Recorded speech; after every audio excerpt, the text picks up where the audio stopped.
इस वक्त हम मौजूद हैं कागान में। तो नारान कागान सर्दियों में अमूमी तौर पर सियाहों के लिए बंद हो जाता है। नवंबर के महीने से लेके अप्रैल के महीने तक ये बंद रहता है, क्योंकि यहाँ पर स्नो इतनी ज़्यादा होती है, बर्फबारी इतनी ज़्यादा होती है, जिसकी वजह से यहाँ पर रास्ते ब्लॉक हो जाते हैं और ये रिकमेंडेड नहीं होता कि सियाह इस इलाके में आए और बर्फबारी में फंस जाए।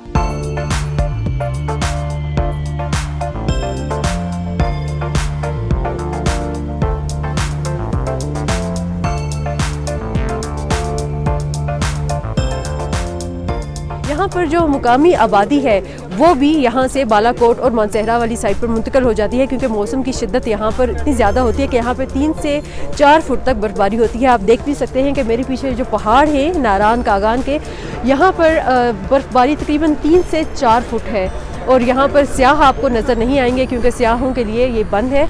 और ये मौसम यहाँ पर इस वक्त काफ़ी सर्द है, माइनस का टेम्परेचर है।